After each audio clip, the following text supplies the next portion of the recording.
Facebook. Sí, sí. Ah. Ya está.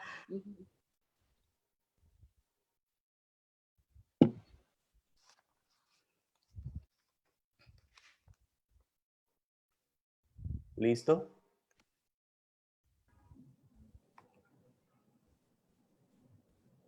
Iniciamos. Iniciamos. Muchas gracias. Doy las gracias a Karen Poe y a Leonardo Sánchez por la invitación a presidir esta última sesión de ponencias. Es una alegría compartirla con el querido amigo Ronald Solano. Nos acompañan Andrea Ostrov y Alejandro Ortiz Wallner. Soy feliz de conocerlas. Ronald, gracias a él, empezó toda esta aventura. El proyecto, que empezó en Costa Rica, continúa con mucho éxito y lo testimonian estos días donde yo aprendí mucho. Gracias a todos por esto. Yo organicé en Padua, la cuna de la medicina, el segundo y el cuarto coloquio, concentrados sobre el corazón por los 400 años del descubrimiento de la circulación de la sangre, y el sobre el ojo, por Galileo Galilei, que como él mismo escribe, en Padua pasó los mejores años de su vida. Por supuesto, hubo intervenciones sobre Lina Meruane. Ya se ha publicado las actas del corazón, no sé si se pueden ver. Wow. Estos son casi 600 páginas con un comité científico de prestigio, un nombre que todos conocen puede ser Isabelle Stanger, que escribió con Prigogine La Nueva Alianza, que es la clave de todo lo que estamos haciendo. Les esperamos, por lo tanto, a todos en Padua. Porque yo estoy a su disposición para organizar otro coloquio si Karen, Leonardo y Ronald me ayudan y lo quieren. Por supuesto, será sobre un órgano como este, entonces aceptamos sugerencias y estamos a su disposición. En 2022 la Universidad de Padua cumple 800 años. Podría ser el año que viene, camino a los 800 años, o el mismo 2022. Así que Ángel Delgado, no sé si está presente. Estoy aquí. Ángel, sí, Ángel Delgado podrá hablarnos de Petrarca y sería un honor y un placer escucharlo y acompañarlo también a visitar su casa. Sabemos que Laura murió de peste en una de las pandemias más grandes que afectaron a Europa. Nada más. Entonces podemos empezar con... muchas gracias por todo, claro. Con Andrea Ostrov. Es un placer compartir esta mesa con los tres. Es autora de libros, El género, leo muy mal porque está... Perdón, porque se ha caído todo. Entonces, Andrea Ostrov es autora de los libros El género al bies, Cuerpo, género y escritura en 5 narradoras latinoamericanas y Espacio de ficción, espacio, poder y escritura en la literatura latinoamericana. Editó además Alejandra Pizarnik, Leon Ostrov, Cartas, y coordinó el volumen Cuerpos, Territorios y Biopolíticas en la literatura latinoamericana.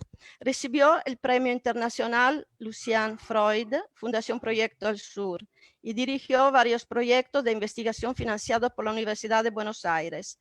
Sus principales líneas de trabajo se refieren a la representación de las corporalidades y a las vinculaciones entre cuerpo, escritura, espacio y poder y la literatura latinoamericana contemporánea. El título de la ponencia es Impuesto a la carne, de Diamela Eltit, Enfermedad, Cuerpo y Poder Médico en la construcción del Estado-Nación. Muy bien, muchas gracias. Estaba diciendo también otra cosa, ¿no? A propósito de las actas, estamos preparando las actas del ojo, entonces pronto saldrán también estos. Muchas gracias, nada más. ¿Se escucha bien? Andrea, perdona, sí. Okay. Muchas gracias, Antonella, por la presentación. Muchas gracias a Karen y al resto de los organizadores. Lo que más lamento en este momento es no estar de verdad en Costa Rica, pero bueno, otra vez será. Empiezo la lectura para no quitar tiempo después. Impuesto a la carne fue publicada en 2010, año del bicentenario de la Constitución de la Junta Provisional Gubernativa del Reino, que administraría en forma autónoma la entonces Capitanía General de Chile y establecería las bases para la futura independencia.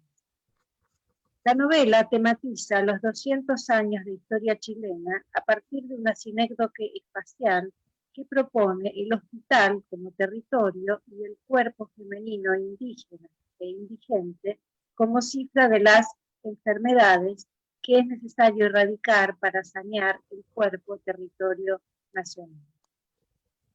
Las protagonistas, una madre y una hija, ambas bicentenarias, se definen como dos mujeres bajas, feas, que durante el transcurso de la historia, tanto la que se narra en la novela como la de los 200 años de la República de Chile, permanecen en las salas de espera del hospital, esperando el turno para ser atendidas.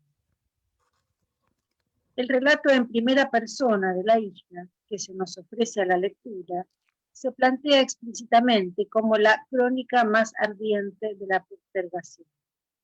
En varias oportunidades, la narradora reitera su intención de esclarecer la historia del relegamiento, clarificar cuándo se gestó nuestra postergación. Es sabido que el Estado-Nación moderno, surgido en Europa a partir de 1789 bajo la estela del iluminismo, no se configura en virtud de una nación preexistente, en el sentido de atribución etnográfica o demográfica vinculada al nacimiento. Por el contrario, el nuevo Estado se impone sobre los diversos agrupamientos étnicos hasta ese momento reconocidos como naciones. Pero, en tanto uno e indivisible, es decir, en tanto comunidad imaginada en términos de Benedict Anderson, debe construir una identidad nacional que garantice su propia legitimación, lo cual requiere perentoriamente homogeneizar y uniformizar las diversidades que alberga el territorio. En la novela, la metáfora médico-hospitalaria pone en escena las operaciones fundacionales del Estado-Nación. Las protagonistas, bajas, demasiado morenas, clasificadas en los archivos como negras curuches, habitantes de los escalafones más insignificantes, encarnan una otredad inasimilable para los ideales de blancamiento físico y cultural que se plantean en nuestros países latinoamericanos hasta el día de hoy, aludidos en el texto como fantasías nacionales de altura. La enfermedad que el Estado-Nación no puede tolerar ni admitir es la diferencia encarnada en los cuerpos de estas mujeres que, consiguientemente, son estudiadas como infección o desecho. La historia de la postergación, entonces, comienza en el momento mismo del nacimiento, tanto de la nación como de las protagonistas. Una de las escenas más significativas de la novela es precisamente la que relata el momento del parto. Cito: mi madre me contó que el médico, el primero que se apoderó de nuestros organismos, se abocó a la estructura de sus genitales y luego se abalanzó artero para ensañarse con ella de un modo tan salvaje que en vez de examinarla, la desgarró hasta que le causó un daño irreparable. Ese médico, provisto de todo su poderoso instrumental, le realizó una terrible intervención y mi mamá, medio muerta por la hemorragia, se entregó a su desangramiento. Pero habíamos nacido. Fin de cita. Este párrafo exhibe con claridad una de las principales estrategias narrativas que estructuran la novela, consistente en la concentración de diversos niveles de sentido que instalan a su vez una condensación temporal en la que confluyen varios momentos históricos. Así, el parto-nacimiento ocurrido 200 años atrás alude en primer término al nacimiento de la República luego de las guerras de independencia. Paralelamente, El primer médico que se apoderó de nuestros organismos, provisto de su poderoso instrumental, admite ser leído como referencia al conquistador español. En este sentido, el desgarro genital que le provoca a la madre remitiría a la violación originaria y a la consiguiente hemorragia, al genocidio indígena. Sin embargo, la sangre adquiere otro valor semántico en relación con la violencia de Estado perpetrada durante la dictadura pinochetista, pero también mediante una solapada alusión a la mano dura y persecución política instaurada por el régimen de Diego Portales a partir de 1830. Cito: el primer médico, el portador de la medicina, Portales, el mismo que nos iba a acechar sin pausa alguna, se presentó decorado con su atuendo médico para intentar que la rebeldía de mi madre se desangrara encima de la camilla. De este modo, el nacimiento compartido por la madre y la hija marca un punto de referencia que establece prolongaciones tanto hacia el pasado como hacia el futuro. Esa particular organización del tiempo en la novela permite leer la extraña confusión de los cuerpos de ambas protagonistas. Madre e hija son por un lado dos cuerpos bicentenarios. Al mismo tiempo, la hija reiteradamente insiste en que su madre respira dentro de sus entrañas. Cito: transporto a mi madre dentro de mí. Mi madre ahora mismo está prohijada adentro de mi pecho, enroscada en un segmento húmedo de mis bronquios. La incorporación o existencia de la madre dentro del cuerpo de la hija reduplica corporalmente la superposición de diferentes tiempos históricos. El pasado subsiste en el presente que lo continúa, y la presencia de la madre en el interior de la hija garantiza la preservación de la memoria silenciada, la historia alternativa de la nación, cuyo archivo confeccionan clandestinamente las protagonistas y la narradora se propone dar a conocer. Cito: nosotras debemos dar cuenta de la historia y detenernos en cada uno de los episodios turbios, porque nos proponemos enfrentar un tiempo colmado de datos inciertos o definitivamente silenciados. Ahora bien, la incorporación literal de la madre en la hija como un retazo antropológico, una especie o la sombra de una especie, no solo posibilita la preservación de la voz del relato ancestral, es también la condición de posibilidad de la propia supervivencia. Cito: hemos durado tanto, ¿cuántos? 200 años. Lo hemos hecho por la forma de estar una dentro de la otra. Esa unión, la mía y la de mi madre, nos ha mantenido vivas, aunque no sanas. ¿Por cuántos? 200 años. La gesta hospitalaria que llevan a cabo las protagonistas no es otra cosa que su propia supervivencia en el paradójico espacio de un hospital hostil, donde experimentan una agonía civil crónica, aguardando que llegue el turno que nunca llegó, mientras son sometidas a constantes controles médicos, turbias operaciones y actos de represión farmacológica. La multiplicidad de sentidos condensados en varios de los términos citados constituye una estrategia narrativa permanente a lo largo de la novela, que se añade a los solapamientos temporales y corporales anteriormente mencionados. De este modo, el plano semántico se organiza como una suerte de cinta de Moebius, en virtud de lo cual las dos isotopías principales, el hospital y la nación, se recubren y se potencian de manera constante. Detengámonos, por ejemplo, en la utilización de la palabra operación, esperable en tanto la historia transcurre dentro de un hospital y las protagonistas están a punto de ser operadas. Sin embargo, la palabra se lee no solo en el sentido de intervención quirúrgica, sino también en el de operativo político-militar. El médico director general había vuelto para operarnos, y eso marcaba la reanudación de las intervenciones quirúrgicas a lo largo y ancho del territorio. Fuimos nosotras, mi madre y yo, quienes pusimos en marcha el último plan de salud, el más cruel y opresivo. Fin de cita. En doble sentido leemos, obviamente, la referencia a un plan de salud que se traduce como plan de limpieza o exterminio en el territorio nacional.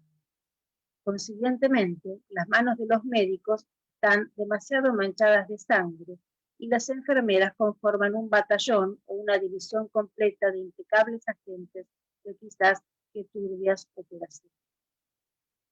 Como consecuencia de la operación u operativo a la que fueron sometidas por los médicos generales, a ambas mujeres les faltan uno o dos órganos. El plan sistemático de operaciones implementado por los médicos generales tiene como principal objetivo la extracción de órganos. El ejemplo más crudo en este sentido es una de las primas de la narradora, cuyo padre, un médico de renombre, cito, la había operado en innumerables ocasiones, le había sacado una cantidad alucinante de órganos, hasta dejarla casi vacía. Era prácticamente una cáscara, sin decir. El saqueo constante de las partes del cuerpo también se lee en múltiples sentidos. Por un lado, este botín se trafica en el mercado de órganos, ya que cada uno tiene su precio y valor de cambio. Los cuerpos operables, siempre de mujeres y de niños, han sido reducidos al estatuto de mercancía. Sin duda, las operaciones de extracción remiten semánticamente al extractivismo salvaje del que son víctimas nuestros países periféricos. La última frase de la novela es explícita en este sentido. Dice, el polvo cobre del último estadio de nuestros huesos terminará fertilizando el subsuelo de un remoto cementerio chino. También es posible leer una referencia a las operaciones financieras vinculadas con la exportación de materias primas y la consiguiente devaluación de la mano de obra en un país donde el neoliberalismo promueve la especulación y el saqueo de los recursos naturales en detrimento de la industrialización. De allí, cito, la grotesca postergación de los dedos y la caída histórica de la mano. Mientras la sangre, en cambio, es útil para los bancos de la nación. De este modo, la estratégica superposición de sentidos habilita entender esta serie de operaciones literalmente como intervenciones quirúrgicas, pero además como operativos militares y policiales, como operaciones de extracción y saqueo de recursos territoriales, como operaciones de especulación financiera. Sin embargo, es posible sumar un nuevo sentido a partir del plano significante.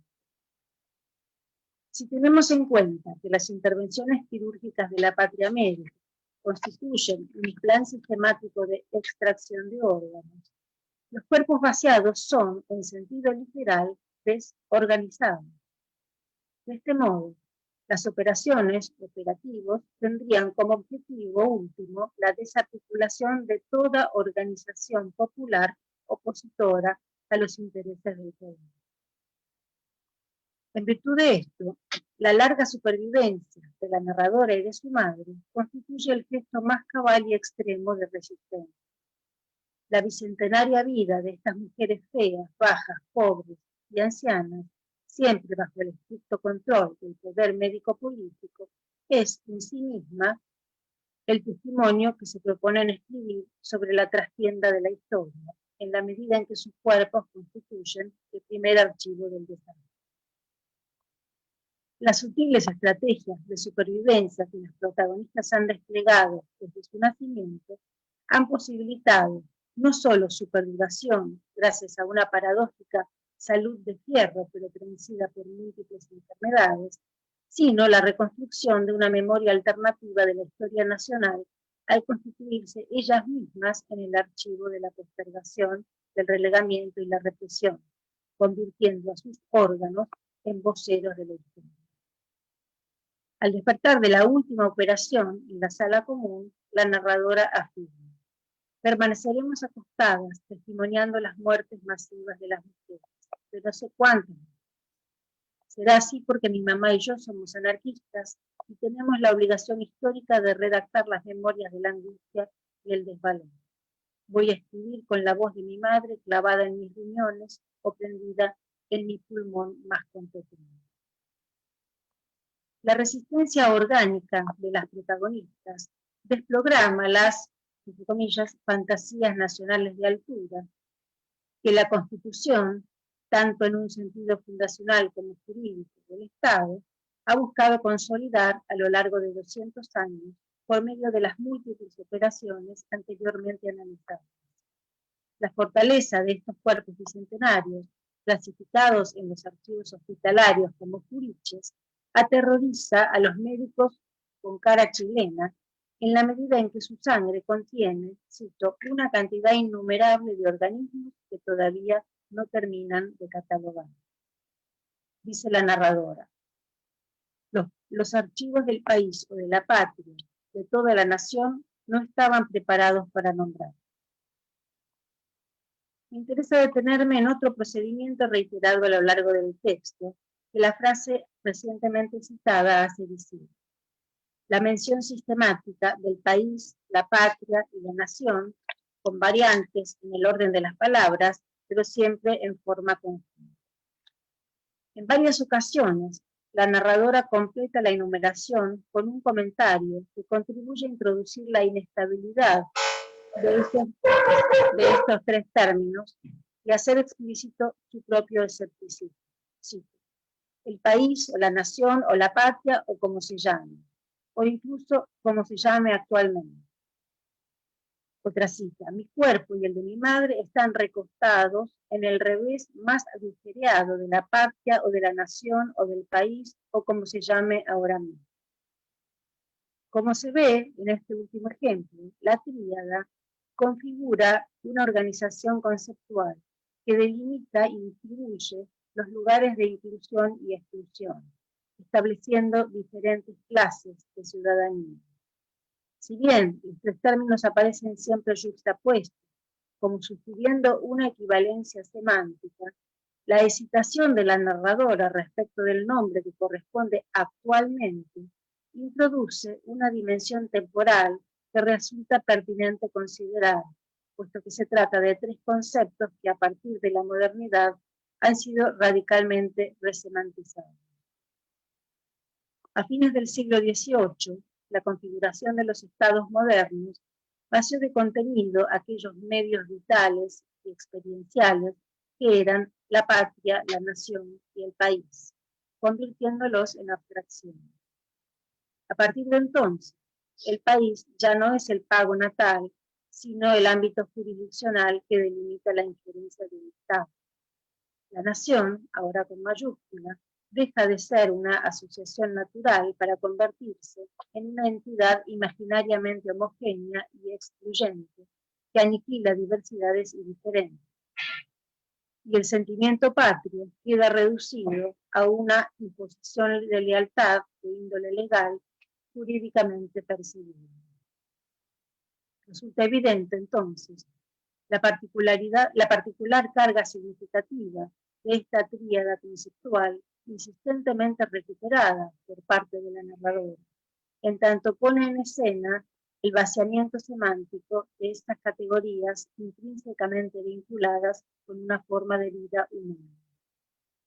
Se trata acá, entonces, de descubrir otra operación, fundacional y constitutiva del Estado-Nación, la postulación de la ciudadanía como categoría jurídica que mediatiza el reconocimiento de lo humano y determina, en términos de Hannah Arendt, el derecho a tener derecho. Muchas gracias.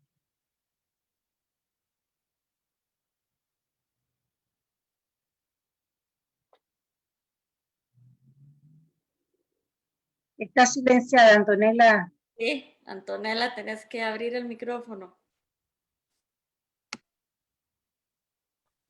Perdón. ¿Qué hacemos? La pregunta ahora, Karen. ¿Dónde está Karen? Aquí, Antonella, sí. En las otras mesas hemos dejado las preguntas para el final. Dejamos todo para el final. Muy bien. Pasamos entonces ahora a Ronald Alberto Solano Jiménez, licenciado en Filología Española y maestro en Psicología con énfasis en psicoanálisis, ambos por la Benemérita Universidad de Costa Rica. Profesor catedrático de la Universidad de Costa Rica, impartió los cursos de teoría literaria, lectura psicoanalítica de textos literarios, seminarios sobre Roland Barthes y Cortázar desde Cortázar en la Escuela de Filología, Lingüística y Literatura de la Universidad de Costa Rica. Imparte los cursos de apreciación literaria y de cine y literatura en la sección de arte de la Escuela de Estudios Generales de la Universidad de Costa Rica. Sus campos de investigación son los de la narrativa de ficción, cine y literatura, la escritura, la lectura, la mirada y la crítica. Estudia e investiga estas ideas especialmente a partir del psicoanálisis freudo-lacaniano. Ha publicado diversos artículos sobre estos temas y participado en múltiples coloquios y congresos, tanto nacionales como internacionales. También ha participado como editor y miembro de comité editoriales de revista como Anuario de Estudios Centroamericanos, Revista Comunicación y Revista Humanidades. El título de la ponencia es Palabra, Creencia y Cura Enfermedad en el lado norte del corazón de Dolores Redondo. La palabra a Ronald, entonces, muchas gracias. Bien, buenos días. Muchas gracias, Antonella. Es un gusto compartir esta mesa con Andrea y Alexandra y pues participar obviamente en este congreso que, como decía Antonella, este coloquio, perdón, que ha sido tan productivo y ameno e importante para nosotros. Bien, voy a leer mi ponencia, Palabra, Creencia y Cura Enfermedad, en la novela de Dolores Redondo que se llama La cara norte del corazón. Y bueno, leo. Uno de los puntos de interés de la cara norte del corazón para los propósitos de este coloquio es que, como parte de la trama, en ella se presentan dos personajes que padecen enfermedades que son diagnosticadas y tratadas desde dos posiciones de saber muy distintas. Una es la que llamaré perspectiva médico-científica y la otra, la de un traiteur o un curandero que llamaré curandero mística. Esto permite explorar dos universos culturales y epistemológicos que se acercan al objetivo general de este coloquio, que sería explorar las maneras en que se puede pensar la cura desde diversos universos culturales y epistemológicos. La pregunta específica es la siguiente: ¿qué se dice en el texto La cara norte del corazón de Dolores Redondo sobre la relación de la palabra, la creencia y la cura, enfermedad? Para responder a esta pregunta recortaré dos escenas en las que se manifiestan claramente los puntos de interés. Unas breves palabras sobre Dolores Redondo y La cara norte del corazón. Nada más decir que es una novelista muy exitosa en España, que se ubica en el grupo que se conoce como novela negra folk, no solo por desarrollar sus novelas, particularmente la trilogía del Bastán, en un ambiente rural y selvático, sino porque en ella tiene un lugar protagónico la mitología vasco-navarra, las creencias que aún forman parte del discurso y la vida de sus habitantes. Estas características también están presentes en la cara norte del corazón, en particular la dimensión de la creencia, solo que en esta ocasión trasladada a las relacionadas con el vudú y el curandurismo en Nueva Orleans. Bien, voy a tratar de hacer una síntesis de la historia para poder ubicar las escenas de las que les he hablado. En relación con lo que interesa para efectos de este comentario, en la novela, paralelamente a la investigación principal centrada en un asesino serial que utiliza catástrofes naturales para ocultarse, se desarrolla una enigmática investigación que se remonta a una década atrás y en la que estuvo y está involucrado Aloysius Dupré, a la sazón director de uno de los grupos de trabajo de la Unidad de Ciencias del Comportamiento del FBI y también jefe del grupo que investiga en Nueva Orleans los asesinatos seriales. Esto se produce en el momento en que llegará el huracán Katrina a Nueva Orleans, puesto que se supone que en esta catástrofe volverá a actuar el asesino. A pesar de su vínculo de Dupré con las ciencias, Dupré es nacido en Nueva Orleans y criado por Nana, una mujer que rige su vida por el vudú, como tantos otros en dicha ciudad. Por lo tanto, no deja de creer en las prácticas religiosas y místicas propias de esta tradición. Además, él mismo ha sido testigo presencial en 2 ocasiones de la aparición de Samedi, uno de los loas o divinidades del vudú. La primera siendo un niño cuando raptan a sus hermanas y primas, y otra siendo agente del FBI, ocasión esta en la que investiga el rapto de un par de adolescentes. Samedi es uno de los loas de la muerte, aunque también lo es del sexo, y también es como el loa principal en Nueva Orleans.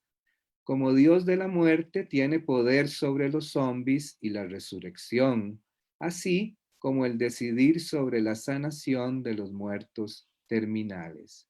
Es importante indicar que en su primer encuentro con Samedi, Dupré recibe una marca en el pecho en la zona del corazón.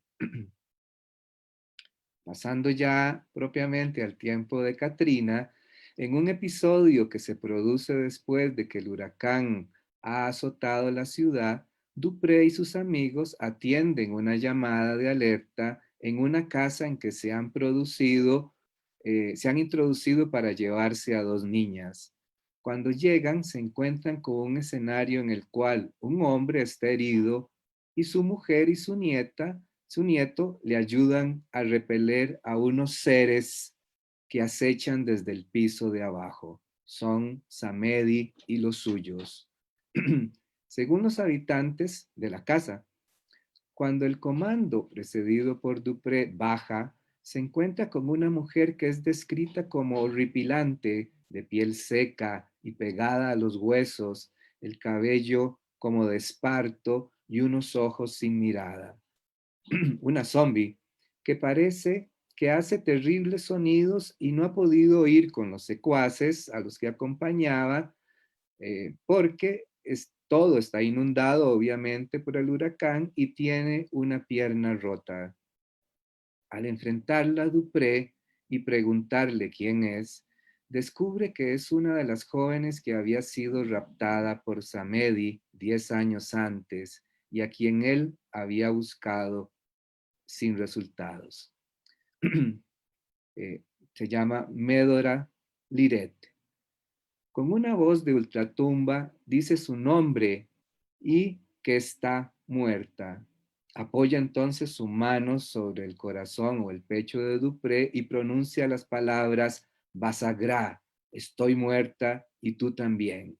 Dupré cae fulminado como con un ataque al corazón. Luego de esto, todos, el hombre herido, su familia, Dupré y la mujer, son conducidos al hospital. En este punto, evidentemente, aparece el tema de los padecimientos y la cura. He dividido el trabajo en 2 partes, una que llamo por el lado de la ciencia médica y particularmente ahí pues hablaré del diagnóstico. Son 2 diagnósticos, uno dado por los médicos y otro dado por el curandero. En el hospital se presentan los primeros 2 diagnósticos para los padecimientos de Dupré y Medora. En el caso de Dupré se trata, según el médico general, de un síndrome extraño, del síndrome del corazón roto, una cardiomiopatía de Takotsubo, que se presenta con todos los síntomas de un ataque al corazón, pero que no lo es y que se dice, generalmente se presenta por cuestiones de estrés. Es un, un síndrome muy documentado, voy a saltear, ¿no?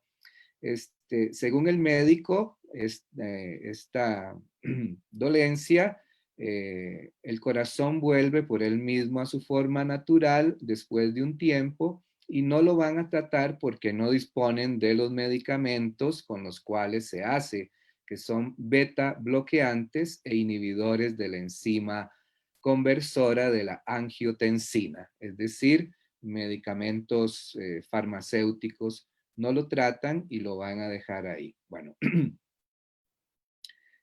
Médora, por su parte, es atendida por el jefe de neurología y de psiquiatría, quienes se muestran fascinados por el caso. Según ellos, la paciente presenta una analgesia completa y no da muestras físicas ni neurológicas de sentir dolor. Los médicos están muy interesados, obviamente, porque es su manera de investigarlo, en los antecedentes genéticos. Y presenta, dicen, un estado de semi-hipnotismo, muy parecido al sonambulismo, pero responde a preguntas básicas. El psiquiatra dice que todo apunta a que se trata del síndrome de Cotard. El síndrome de Cotard es un síndrome extrañísimo, documentado en 1880 por un psiquiatra francés, Cotard, y que, bueno, voy a describir un poquito. Dice, le preguntan, ¿quiere decir que es una enfermedad? Como poniendo, como había gente de Nueva Orleans, pues habían pensado en zombie, ¿no? Es decir, aquí comienza a enfrentarse la creencia con el tema de los saberes médicos. ¿Quiere decir que es una enfermedad? Pregunta uno de los agentes. Y el médico responde con ironía, ¿qué creía? No me diga que creía que era una zombie. Es decir, no cree en esta posibilidad. Entonces señala que el síndrome de Cotard es una enfermedad poco documentada, que no se sabe si es una enfermedad neurológica o psicológica, pero que está, digamos, investigada en ambas ramas. No se conocen sus causas y finalmente dice, el médico se burla cuando se le pregunta si ha sido una zombificación inducida e indica que existe mucha documentación al respecto, por desgracia, nada científica. Sin embargo, los médicos sí han comprobado algo, que Médora reacciona mejor a la voz que a la presencia humana. Es decir, comprueban que la palabra tiene efectos en ella, pero parecen no poder dimensionar la importancia de esto.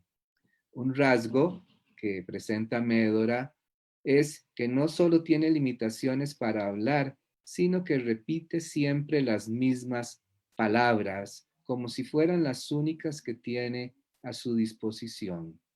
Bien, luego de esto, Dupré pide que lo saquen del hospital y lo lleven donde un curandero, porque si no, morirá. Es así que después de estos dos diagnósticos y de una travesía por los pantanos de Nueva Orleans, el grupo, con Médora incluida, se encuentra con el curandero y sus diagnósticos, que no contradicen los de los médicos, pero, como se verá, difieren sobre sus causas y la cura.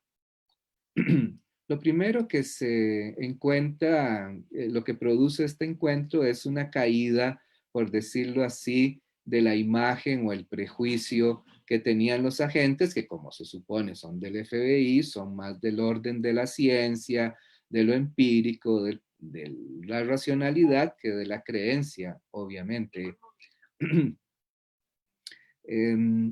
Porque es un hombre, no es el chamán colorido, vestido con plumas y cosas de esas, sino un hombre de piel dorada y delgado, un poco encorvado, con un pantalón ancho y remangado y una camisa de los Pelicans de Nueva Orleans bastante vieja y descolorida, el pelo largo, y canoso. Eso sí, dice el relato, emana cierta autoridad, ¿no?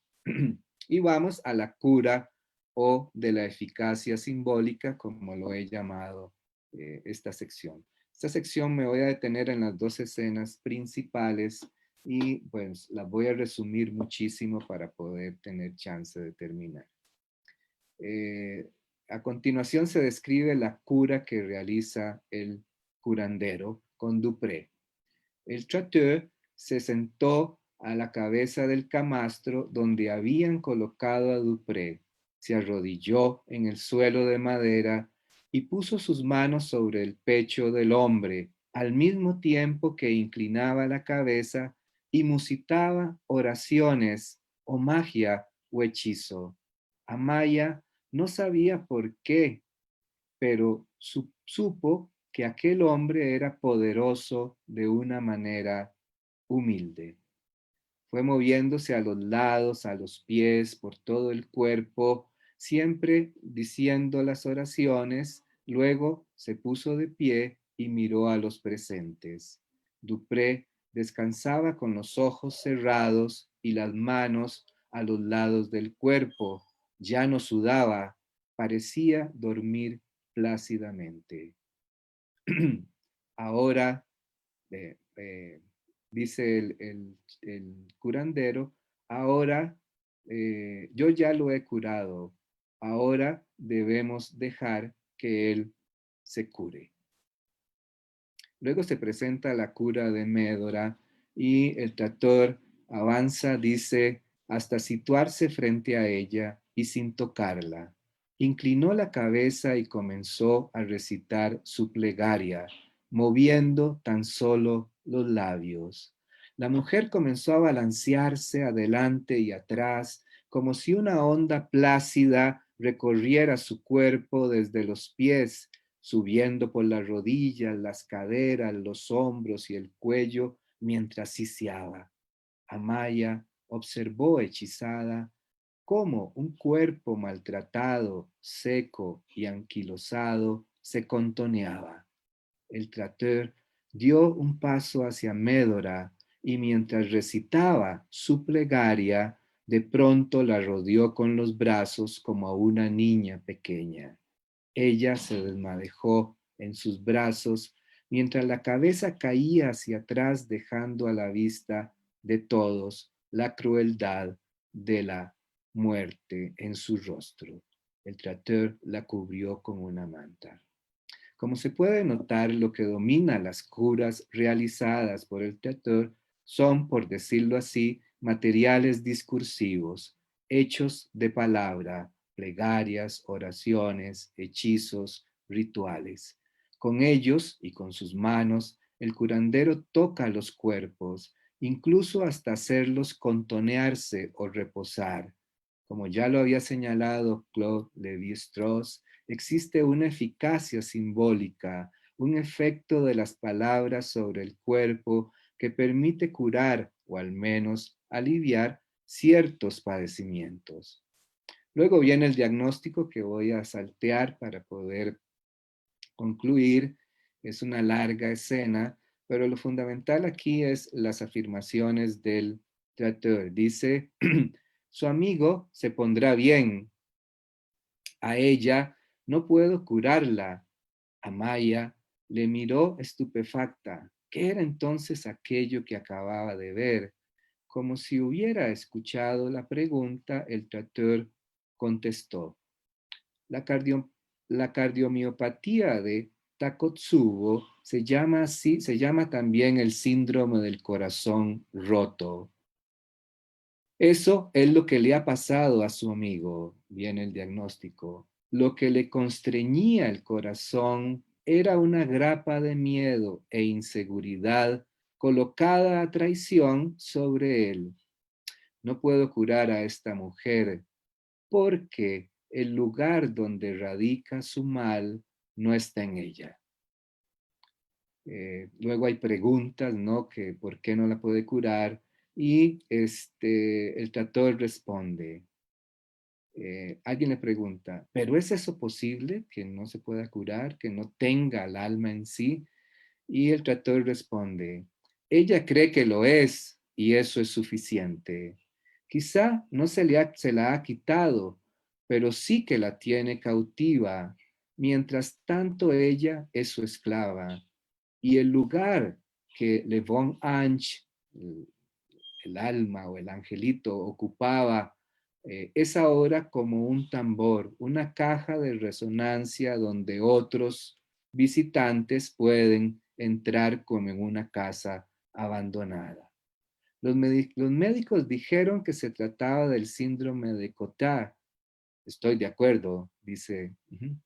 Entonces, ¿usted cree que es una enfermedad mental que le hace estar así? Por supuesto, pero no enfermó ella sola, la enfermaron, se lo indujeron, como si le hubieran contagiado aposta una enfermedad. Siempre creí que eso era fantasía. Y él, dice alguien, y viene la parte esencial, el curandero dice, de eso es de lo que se trata, de creer o no. El Bokor, el sacerdote que le hizo esto a ella, era un Bokor oscuro, alguien que usa la invocación de los espíritus para el mal y la dominación. Toda esa superchería, dice el curandero, en torno al vudú, tiene una parte cierta, es la religión de los espíritus. Eso es justo lo que significa la palabra vudú, el espíritu que habla. Y cuando se habla con los espíritus se puede elegir hacer el bien o el mal. Médora padece una enfermedad mental que la hace obrar y sentir como si estuviera muerta. No puedo imaginar un sufrimiento más grande, pero si no sana su alma, no lo podrá hacer su cerebro. Termina diciendo su diagnóstico, Médora está enferma porque es una creyente. La ceremonia de zombificación consiste en que el Bokor logre convencer a la víctima de que ha muerto, de que le ha arrebatado su alma y de que solo él la ha regresado a la vida y por lo tanto le pertenece. Ya termino, un par de minutos. Entonces, ¿qué nos dice este texto sobre la relación entre palabra, creencia y la cura-enfermedad? A partir de lo que hemos leído, se puede decir que el texto plantea que tanto la cura como la enfermedad que en él se presentan son producidos por medio de la palabra. La cura por medio de plegarias y oraciones, así como rituales ejecutados por el curandero y cuyos efectos se pueden observar en el cuerpo de aquellos que lo reciben. La enfermedad, la zombificación, es decir, este estado semi-hipnótico, también mediante la ceremonia, según el curandero, mediante la ceremonia en la que el Bokor ha convencido a la víctima de que ha muerto. Habría, por lo tanto, ciertos tipos de padecimiento que pueden ser causados y también curados por las palabras. Sin embargo, se enfatiza que es la creencia, el aceptar un discurso como verdadero, de lo que depende la potencia de las palabras. Para decirlo de otra manera, se debe compartir un sistema simbólico para que éstas sean eficaces. El diagnóstico del trateur es: no puede ser curada porque no cree que pueda ser curada porque cree que está muerta. Médora casi no habla y cuando habla repite palabras que otro le ha instilado. Le ha sido robada la palabra, aquello que anima y mueve los cuerpos, su más auténtica ánima. Se podría decir que Médora es un caso extremo de cómo la palabra de otro puede exiliar a alguien de sí y apoderarse de su subjetividad, zombificarlo con palabras. En conclusión, encontramos puestas en escena en este texto dos modalidades de concebir las enfermedades, o ciertas enfermedades y ciertas curas. Una médico-científica que excluye la palabra, la otra curandero mística que la incluye y la toma como su instrumento principal. Lo que muestra la novela es que para una es imposible la explicación de ciertas enfermedades, mientras que para lo otro sí tiene esa posibilidad. No se trata de concluir aquí que la ciencia no puede curar enfermedades, de negar su eficacia, sobre todo en los tiempos que corren en que todos estamos esperando su respuesta a la pandemia, sino de indicar que puede haber padecimientos cuya cura y causa estén relacionados con los actos de la palabra y que atender, escuchar, poner en la cuenta estos actos puede ser de ayuda, siempre y cuando no sean utilizados para dominar o someter, sino que más bien partan de una ética del bien decir que oriente la dirección de la cura y los principios de su poder. Muchas gracias y disculpen el tiempo que tomé. Gracias.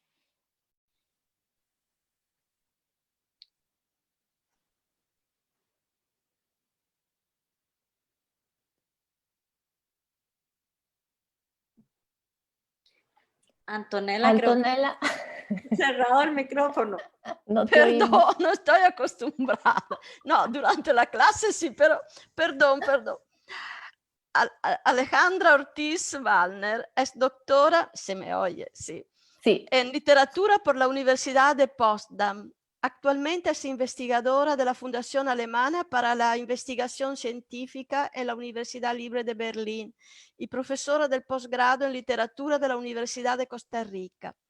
Alejandra es especialista en literaturas centroamericanas contemporáneas, campo sobre el que ha publicado extensamente.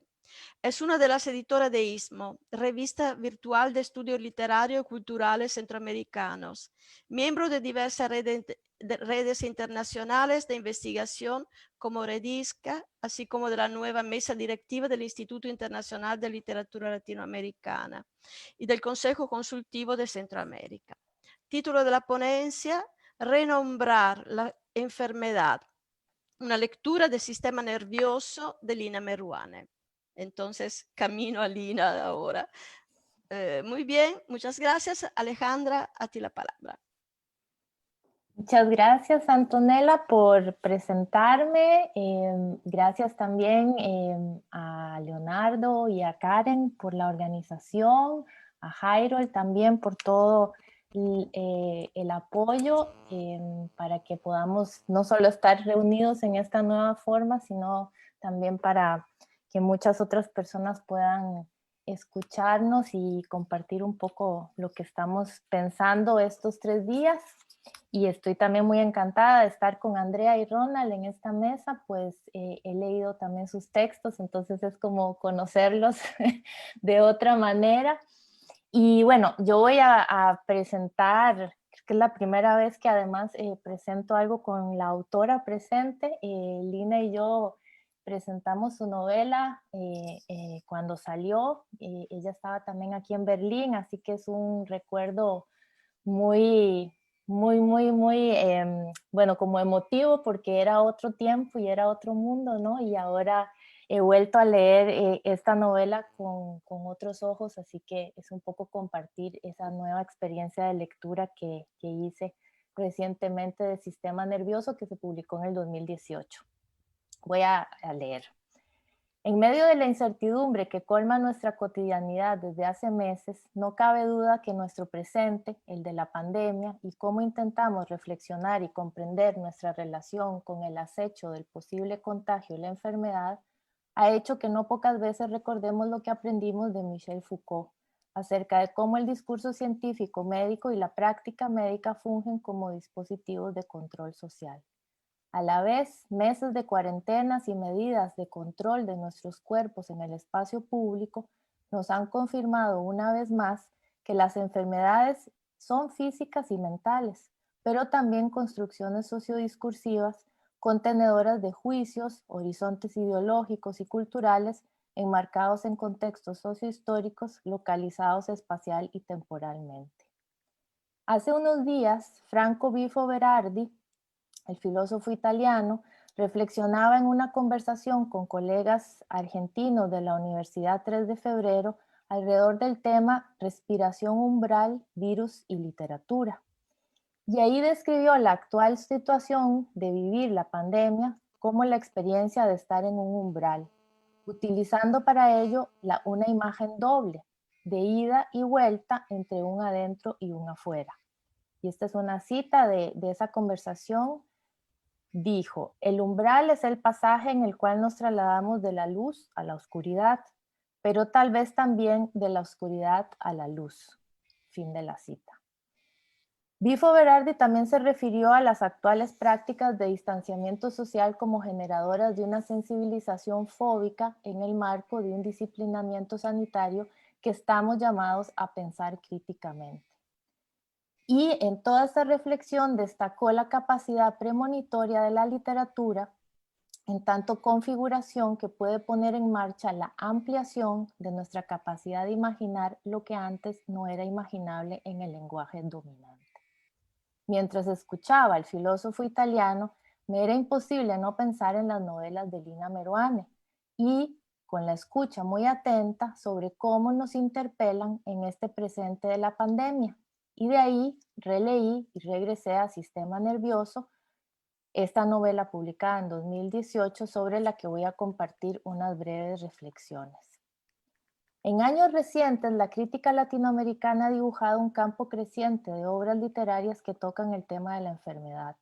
Pensemos, por ejemplo, en el conjunto de obras de varias autoras, mujeres sobre todo latinoamericanas, que han articulado en sus relatos una serie de desórdenes ópticos, la miopía o el estrabismo, por ejemplo. Esta presencia constante de afecciones oculares ha dado lugar a un motivo literario que se haya relacionado con la emergencia de un nuevo posicionamiento ético y estético. El no ver bien, el ver doble o la inefectividad del sentido de la vista como el sistema y sentido infalible para dar cuenta cabal de una realidad, esa que vemos, se vuelca hacia una visión perturbada y deficiente que mira desde otro ángulo que ya no es el del régimen ocular céntrico y dominante, sino un estado, un umbral, me pregunto yo, entre el ver bien y el no ver. Las manifestaciones de la enfermedad, por ejemplo, en forma de una discapacidad visual, para seguir con esta imagen o con esta condición, se vuelve exteriorización de una otredad, de una diferencia que no solo habita o está encarnada en el cuerpo propio, individual, sino que puede extenderse también al cuerpo social. Ese cuerpo doble, individual y colectivo, es cuerpo habitado donde la presencia de la enfermedad surge como catalizadora. La capacidad del ver, que se ve trastornada, interrumpida como expresión de un órgano indisciplinado, y que una novela anterior de Lina Meruane, que es Sangre en el Ojo, que se ha mencionado bastante estos días, plasmó magistralmente, creo yo que puede ser leída como el pretexto ineludible de una lectura que podemos hacer de Sistema Nervioso. Podríamos pensar entonces en leer el Sistema Nervioso con Sangre en el Ojo. Quienes estén familiarizados con los textos ficcionales y ensayísticos de Lina Meruane saben que desde diversos flancos nos topamos con el cuerpo. El cuerpo como materia, el cuerpo como sujeto, la materialidad del cuerpo indisciplinado y su vulnerabilidad. Sistema Nervioso es una historia familiar, una historia de vínculos familiares que tiene como punto de partida el cuerpo y la enfermedad, o más bien sus enfermedades, que pueden ser vividas, pero también imaginadas o imaginarias. La narradora protagonista es una científica que está estancada en la escritura de su tesis doctoral sobre agujeros negros y será el centro de un sistema mayor, una red, a semejanza de nuestro sistema solar, que va a vincular los cuerpos de su familia nuclear y unos cuantos otros figuras cercanas, vinculados todos alrededor de los relatos de enfermedades y padecimientos. Madre, padre, madrastra, hermano, hermanastros, también su pareja y algunas amistades van a conformar ese sistema nervioso, que no solo es el que atraviesa cada cuerpo individual, sino también el que los conecta. Entonces, no solo tendríamos hacia nuestros adentros cada uno un sistema nervioso, sino que lo conformamos hacia afuera en ese sistema mayor. Esto lo podemos ver desde el índice del libro, compuesto por las siguientes partes. La primera, agujeros negros, seguida de estallido, luego Vía Láctea, luego polvo de estrellas y por último gravedad. Palabras todas escritas en minúscula y que van a complementar las palabras en cursiva que irán apareciendo a lo largo de todo el texto como interrupciones o como trastornos de una sintaxis correcta o normal. Entonces, en la narración se va a manifestar constantemente, cuando se insertan estas cursivas, una especie de error, o para usar una palabra que aparece varias veces en el texto, la narración se va a ver afectada por cortocircuitos.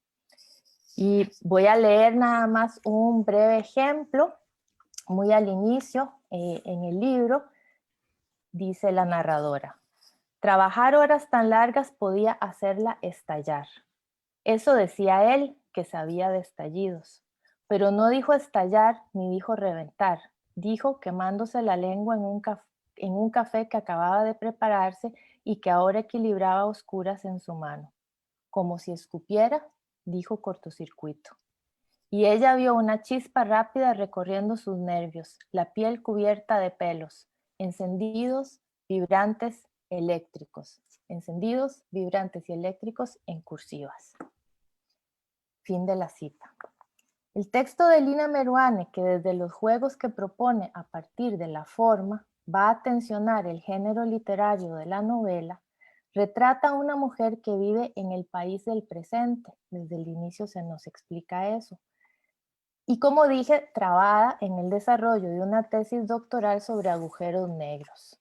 Vive con su pareja, ha hipotecado todos los préstamos financieros de su padre, quien es un médico que además vive en el país del pasado. Así como el país del pasado y el presente no tienen nombre, se va a prescindir de los nombres propios de los personajes. Van a ser padre, madre, hermano, hermanastra, hermanastros y madrastra. Y estos van a estar unidos, como dije antes, desde los vínculos afectivos o sociales que los convierten en partes de un sistema nuclear o la familia nuclear. La pareja, él, escritas todas además con mayúscula, los pronombres, es también un científico, pero un científico social que busca identificar huellas de una vida ya no más existente. La madre muere cuando da a luz a la protagonista y la protagonista vive con ese peso de haberle causado la muerte, algo que además el hermano parece también recriminarle. El padre es un médico y silencioso cómplice al que ella jamás quisiera defraudar, y la madrastra es quien llega a sustituir a la madre en ese sistema familiar, dando a luz a los mellizos. Tal y como hay cortocircuitos en la superficie del texto, cuando se insertan todas estas diferentes palabras cursivas, la narración y la relación de estos miembros de una familia en apariencia también bastante disfuncional está armada desde omisiones en las comunicaciones dentro del mismo núcleo. Es decir, siempre está esa idea como de la falta o de lo que no se sabe o de lo que se teme o de lo que está ahí al acecho. Pero también aparecen los malestares, las enfermedades del pasado o sucesos traumáticos como caídas o heridas que cada cuerpo irá mostrando como un lienzo o una superficie en la cual se van inscribiendo estas marcas y creando así historias de padecimientos y de cicatrices que los van a componer. El conjunto de las historias de este sistema nervioso que se va a ir presentando en cada una de las partes desde la perspectiva de alguno de los personajes está inevitablemente atravesado por el imaginario de la enfermedad y creo yo también por el acecho de la muerte. El pánico de que el cuerpo deje de funcionar por una enfermedad es el statu quo de la narradora protagonista, quien teme todo lo imaginable, desde un tumor maligno o un cáncer o una enfermedad que va a acabar de forma fulminante con su vida. Nunca sabemos si esos temores son reales o no, si está o no, digamos, padeciendo algo que va a acabar con su vida. Pero su incapacidad de trabajar de forma continuada y concentrada en la tesis y la amenaza de perderse para siempre en esos agujeros negros van a estar todo el tiempo alimentando la paranoia de ese final o de esa enfermedad mortal. El cuerpo enfermo entonces se constituye como un lugar de una experiencia subjetiva que cuestiona la construcción unívoca del sujeto en la medida en que la enfermedad es entendida como una presencia de una otredad o como una invasión desestabilizadora de la identidad o de lo que se cree que es esta identidad fija, digamos. Sistema nervioso pone en escena la búsqueda de posibilidades estilísticas y formales para escenificar esa imposibilidad de hacer aparecer el cuerpo o de decir el cuerpo. El procedimiento de las cursivas, como cortocircuitos en el flujo de la sintaxis, es el procedimiento elegido para la ruptura, para hacer visible y audible, también cuando podemos leerlo, para ese mal funcionamiento o expresión de un órgano indisciplinado que mencionaba al inicio. Palabras en cursiva, muchas veces 3 seguidas, no están separadas por comas, escritas en minúsculas, rompen la sintaxis e introducen esa voz, otra que no podemos identificar de dónde viene. Una y otra vez el fluir del relato se interrumpe por palabras desilvanadas gramáticamente que vienen o que irrumpen, ¿no? Y tienen voz, pero no se sabe de qué lugar provienen. A imagen de un mal funcionamiento, entran en la lectura y desordenan el orden sintáctico y la lógica gramatical de la norma para dar cuenta de que la narración y el discurso no son infalibles, sino todo lo contrario. Se ven afectados por cortocircuitos, para usar otra vez esta imagen, o un mal funcionamiento o un padecimiento de algo. La sintaxis es entonces habitada por elementos que le son ajenos. De ahí que la narración no llegue a agotarse en un solo sentido, y con ello irremediablemente se nos plantea que el hecho o el acto de la lectura tampoco puede agotarse. Es en contra del sentido unívoco que aparecen esos brotes de las palabras en la narración, y así el mismo género de la novela sirve de espacio de experimentación, como ya dije, estilística, pero también como un espacio de indeterminación en donde la forma es todo menos que algo estable. La forma se vuelve también indisciplinada gracias a los experimentos de estilo que construye Meruane, pensando tal vez que el vínculo con nuestro cuerpo no puede ser otro que a través de lo decible de un lenguaje otro. Así, la narradora protagonista, rodeada por el discurso racional científico, desde el trabajo que realiza en su tesis, o el de la medicina a través de su padre médico, vive constantemente del otro lado, del lado de la vulnerabilidad, del lado de la no certeza.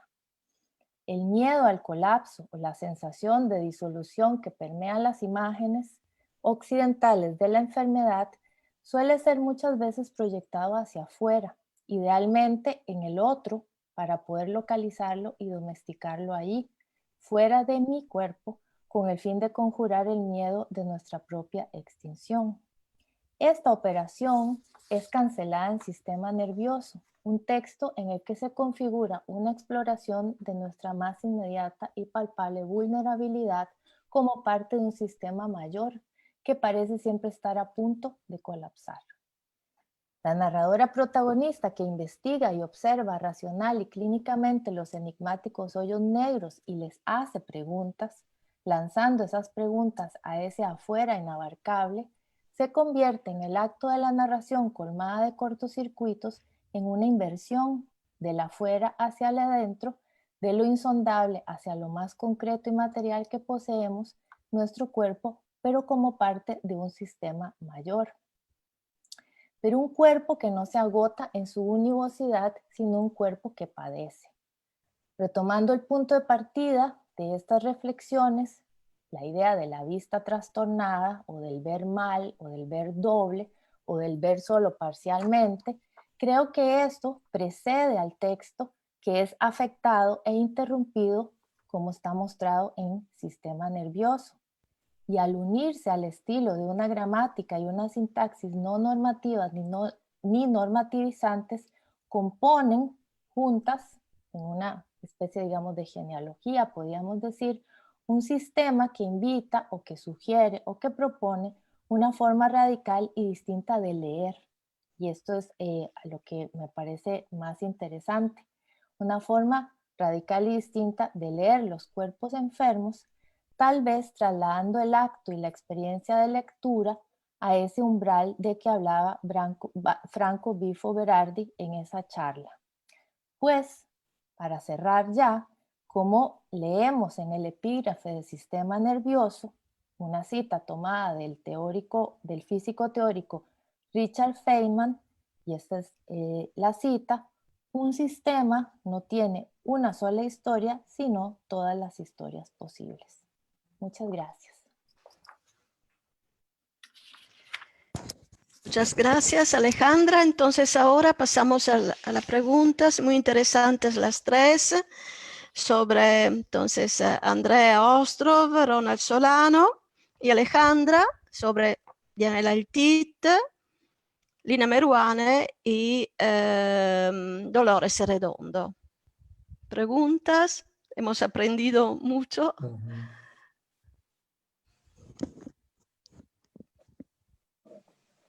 Yo, Antonella, quisiera comenzar, si es posible.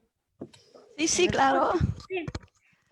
Bueno, agradecerles a los tres, me parece una mesa riquísima, que muy sugerente para irse uno a pensar cosas a la casa. Mi comentario es para Ronald, porque me parece que su ponencia tiene muchísimos puntos de encuentro con la novela que yo analicé y con la figura del mentor, donde la palabra es sanadora, ¿verdad? En este médico de una novela de un autor de Martinica. Y también el tema del vudú, que a mí me ha interesado mucho últimamente. Quería hablarte de un libro, Ronald, que yo me encontré por casualidad, escrito por un médico y antropólogo. Por casualidad lo vi en una librería, que me parece interesante como intervención en el tema del vudú, porque él entrevista pacientes supuestamente zombies en varios hospitales psiquiátricos en Haití, y llega a la conclusión, además, tras hablar con algunos de estos intermediarios, ¿verdad? Con los dioses, los bocó, no sé cómo se pronuncia bien esa palabra, y llega a la conclusión de que es un veneno el que produce el estado de zombie. Y vieras qué buena documentación hace sobre esto. Es un veneno que sacan de las escamas de un pescado. Hay que manejarlo con mucho cuidado, ¿verdad? Hay unas técnicas, porque si no matas a la persona.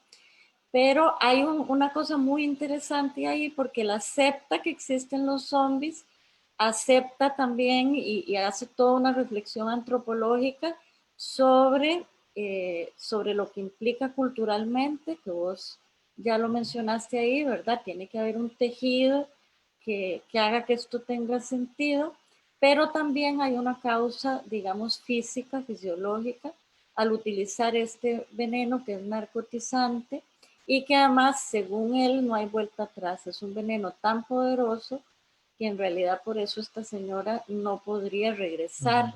Es tan poderoso que lo puedes poner en una camisa y que se pase a través de una tela o en un zapato, ¿verdad? No es necesario que la persona lo ingiera en los alimentos, pero es una referencia que te puedo pasar luego si te interesa, porque une un poco las dos lecturas que vos estás proponiendo, la médica con la más antropológica religiosa, ¿verdad? Y bueno, muchas gracias y por supuesto que te agradeceré que me pases la referencia apenas tengas chance. Nada más para aportar algo, dentro de la novela, y obviamente hay muchos matices que yo recorté como muy, digamos, adecuarlo al tiempo y otras cosas, incluso la ponencia es mucho más extensa. Pero en parte de los diálogos, cuando se está comentando antes, hay como una confrontación entre los que creen y no creen, y unos dan razones científicas, pues, muy justificadas, y otros dan razones, digamos, religiosas, por decirlo así, o místicas.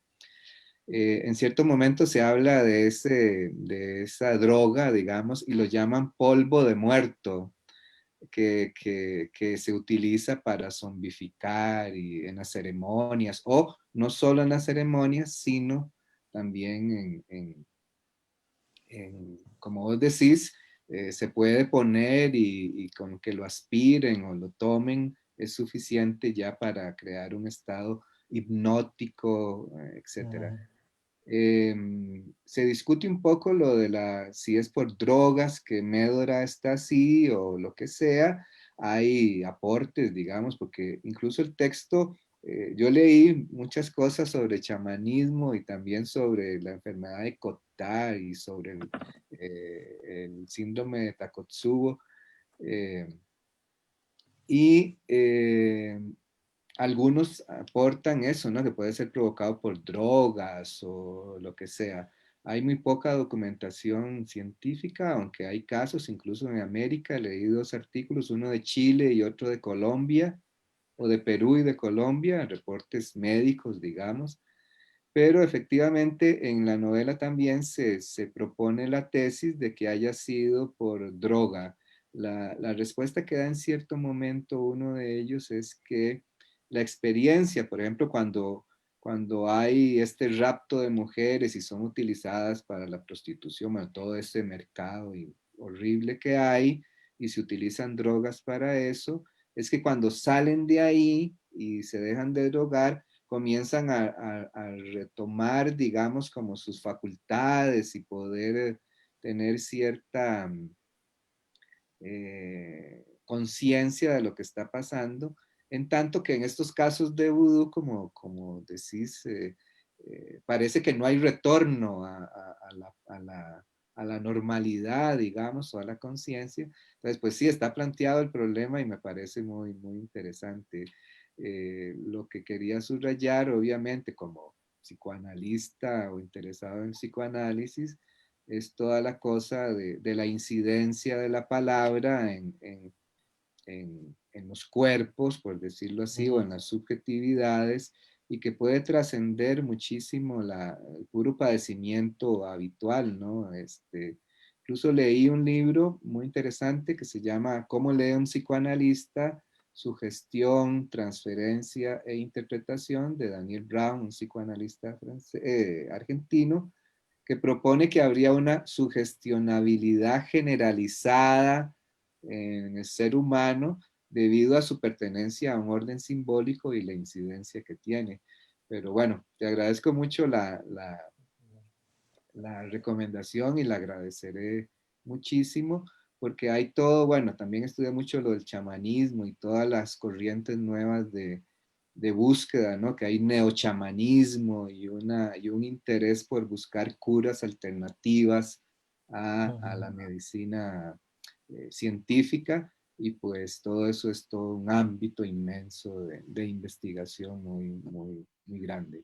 Pero bueno. Leonardo, perdona Ronald, Leonardo pregunta.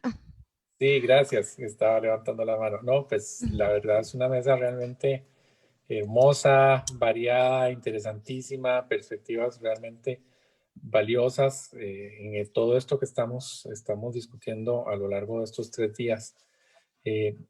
No, agradecerles a Andrea, Alexandra y a Ronald las propuestas que nos han traído, y también tengo una inquietud para Ronald, ya que estamos en esto que nos has traído de Dolores Redondo. Quería preguntarte, Ronald, esta novela, La cara norte del corazón, es una novela cuyo argumento es anterior a la trilogía del Bastán. Es decir, es cuando Amaya Salazar está haciendo su pasantía en New Orleans con Dupré, ¿no? Que Dupré es un personaje que aparece también en la trilogía. Entonces, bueno, yo no sé si ya estaríamos hablando de una trilogía o de una tetralogía, eso ya me lo dirás vos, pero me llama mucho la atención que el mismo personaje aparezca tiempo atrás. Ya incluso en las novelas de la trilogía teníamos al médico Verazategui y teníamos elementos de medicina, pero por lo que he escuchado esta mañana en esta novela, La cara norte del corazón, el tema médico es muchísimo más tratado, es muchísimo más profundo. Entonces lo que quería preguntarte es, ¿cómo ubicas esta novela en relación con las novelas anteriores de Dolores Redondo, Ronald? Bueno, me parece que está como en la misma sintonía de las anteriores, incluso la novela es un tejido, digamos, con la historia anterior, la del Bastán, que ya se conoce y los lectores la conocen, pero se puede leer independientemente porque adquiere sentido sin conocer el Bastán o la trilogía del Bastán. Yo pienso que, bueno, Dolores Redondo no la ubica como parte de la trilogía, la independiza y la pone como una precuela, diríamos ahora, para usar los términos más Sí. modernos, sobre todo a la narrativa de ficción fílmica que se utiliza, pero creo que es una precuela. Y ella dice que ya desde que había planteado el proyecto de la trilogía, en cierta forma había ido pensando y que se armó muchísimo por la presencia enigmática de Dupré era como responder quién era este personaje, por qué tenía esas características. Ya en la trilogía, Dupré aparece como un personaje descolocado en el FBI por sus creencias bueno, el vudú y todo eso, siendo que se supone que el FBI es súper científico, por lo menos a la manera gringa, y eso está como previsto ahí. Entonces como que se armó la novela de una manera muy singular, es como un producto de la escritura. Es muy interesante en ese sentido que esta novela es el resultado de haber escrito otras novelas y se fue armando su escritura a partir de otra escritura. Creo que ese es un detalle muy, muy significativo para eso, pero creo que está dentro de la misma onda del Bastán. Como te digo, Dolores no lo ubica como una tetralogía, sino el Bastán y esta otra por aparte, pero es como una explicación de un montón de enigmas que aparecen en la trilogía. Sí, pero por lo que te escuché, la cara norte del corazón, tiene muchísimas más referencias clínicas, médicas, y eso me llama la atención porque es también el contexto del vudú. Quizás por esa razón tenga Sí, más fuerza ese tema. sí, la cruza completamente. Incluso también en el Bastán está todo, bueno, hay hospitalización, hay todo el tema. Y el propio asesino, digamos, que uno podría analizar independientemente como un, digamos, un loquito. Frénico, paranoico, ¿no? Porque asesina en función de sus creencias religiosas también. Y parece que fue efectivamente un caso real en Norteamérica, que ella toma y desarrolla obviamente y le da otras connotaciones, pero es interesante. Incluso todos los padecimientos de la madre, de la propia Maya, son como analizables, digamos. Y los sueños, sí. Y bueno, gracias para dar tiempo a la demás gente. Sí, gracias. Gracias, Leo. Bueno, también quería decirle algo a Alexandra y a Andrea, que están como muy en la conexión, ¿no? Porque lo de Alexandra lo sentí muy cercano también bueno, leyendo la novela de Lina, al tema del cuerpo y cómo precisamente las creencias en cierta forma y la manera de pensar tiene que ver con esa incidencia, porque queda como los padecimientos, digamos, de la protagonista serían también muy del orden de una producción psíquica más que de una producción propiamente biológica, por decirlo así, ¿no? No sé si te parece eso también. Sí, sí, bueno, yo pienso que una lectura psicoanalítica de la novela también se prestaría más.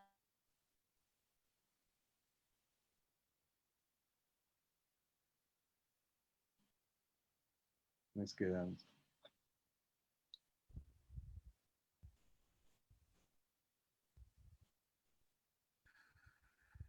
Todos están en sala. Sí, fue ella la que Sí. se...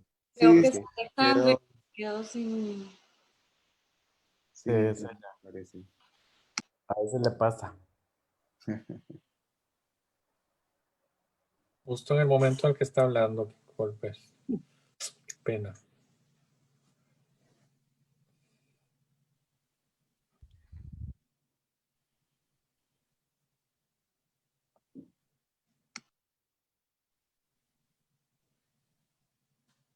Bueno, ya volverá.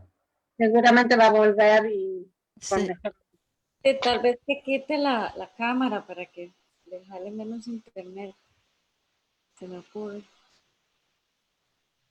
Ahora se cerró todo. Ujú. Y fue que salió, probablemente se quedó sin Se quedó sin internet. Sí. internet o sin batería, alguna cuestión así. Sí. Otras preguntas, Andrea, Ronald. No. Entonces, ¿qué hacemos, Karen? Cerramos esta sesión. Una Espera. pequeña Sí, sí. pregunta, Sí. Andrea, que tiene que ver, no sé, yo cuando leí esa novela de Diamela Eltit me pareció profundamente ominosa, para mí era casi ilegible, de lo dura que es. Me encantó tu interpretación en relación con la historia, con el Estado, con lo político, me parece muy, muy bien planteada. Y quería preguntarte si en algún momento pensaste en ese carácter siniestro, ominoso, que yo no sé, por lo menos para mí es inolvidable esa novela. Yo no la he podido volver a leer porque me resulta durísima esa relación simbiótica entre ellas dos. Eh, sí, no sé si has pensado sobre este tema, también en el ámbito de lo político, ¿verdad? Pero esa categoría de Freud, de lo siniestro, a mí Bueno, sí, como una marca de esa novela. Ujú. claro, sí, no lo vinculé tanto con la cosa simbiótica vos señalás, porque siempre leí esa relación como de unificación mutua de los dos cuerpos en términos simbólicos. Ujú. Pero sí, lo siniestro está justamente en todo lo silenciado de la historia, en estas alusiones constantes, la historia silenciada, el archivo, digamos, roto, deconstruido, que hay que recomponer. Eh, Me parece que sí, y justamente me da la impresión, teniendo en cuenta lo que vos decís, de que ese efecto de cosa siniestra o ominosa se potencia justamente por la convergencia digamos, en la metáfora del hospital nación de todos los puntos. Ujú. Entonces, es una condensación tan fuerte que me parece que potencia no solamente el efecto, sino toda la configuración del sentido. Ujú. Por eso es una novela tan densa para leer, ¿no? Pero densa, digo, en el buen sentido. Cada frase es un mundo. Es una novela donde justamente no ocurre gran cosa. En realidad, la apuesta es al juego lingüístico, es decir, a densificar a un grado extremo el lenguaje. Bueno, para mí es una novela fundamentalmente de lenguaje, más que de narrar un argumento, en este caso.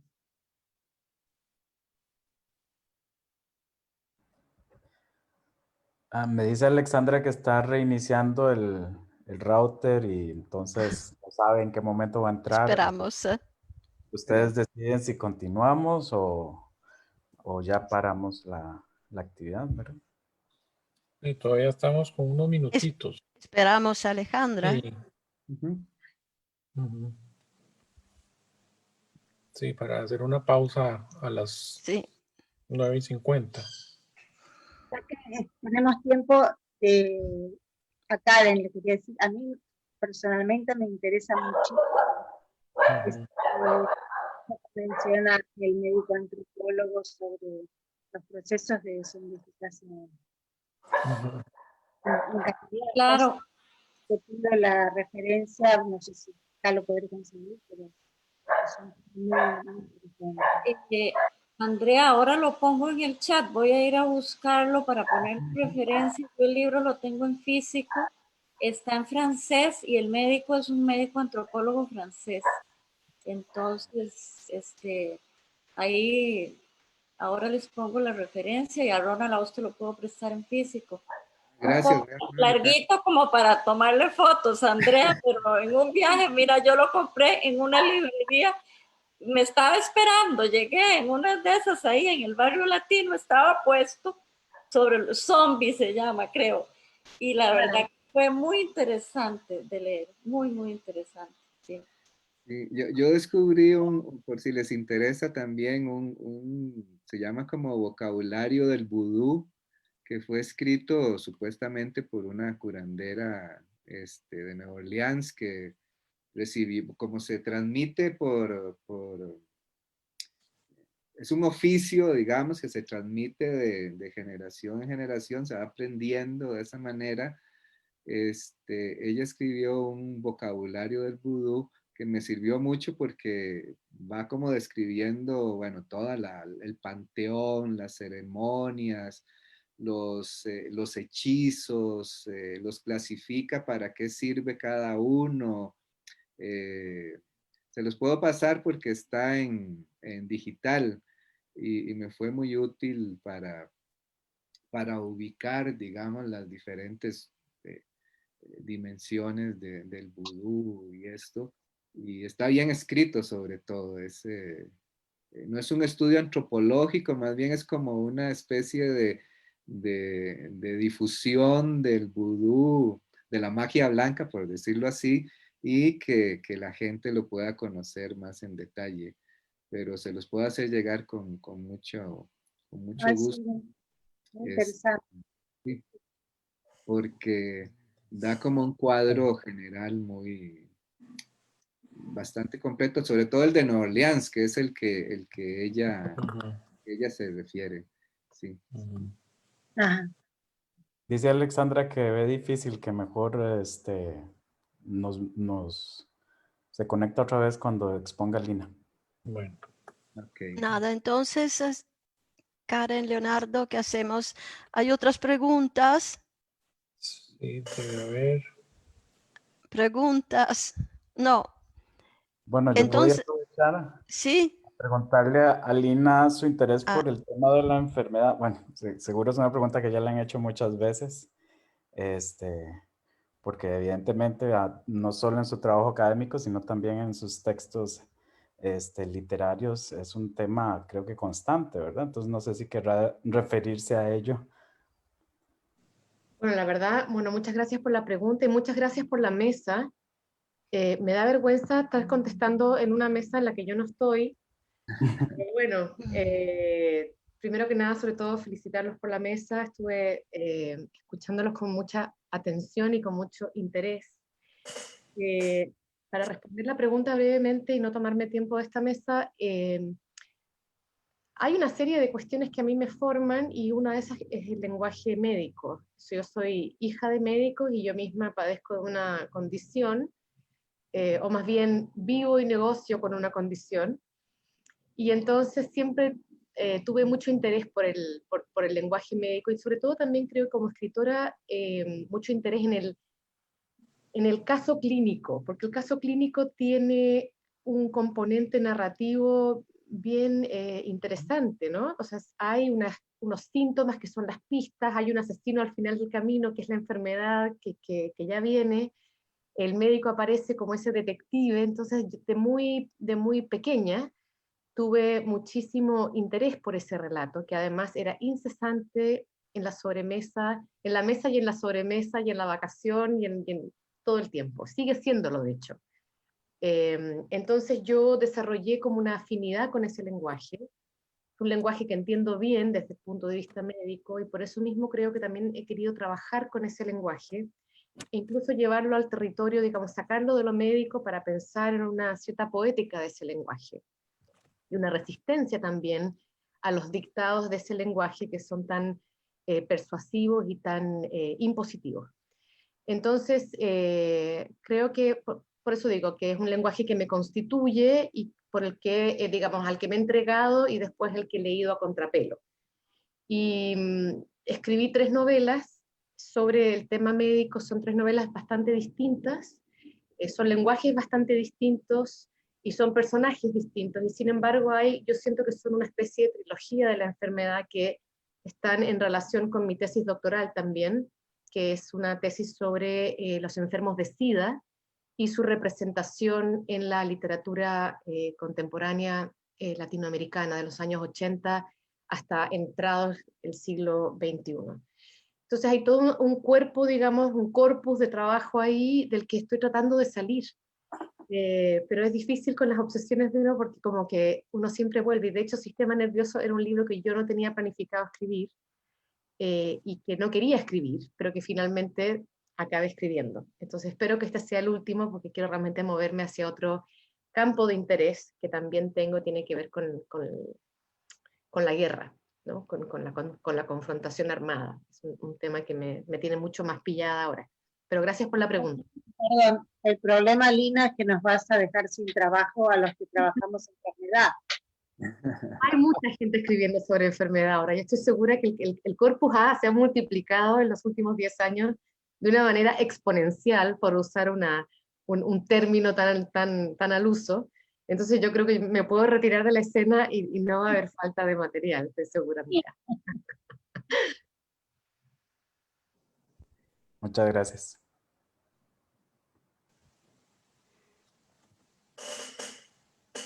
Pues será, yo creo que sí.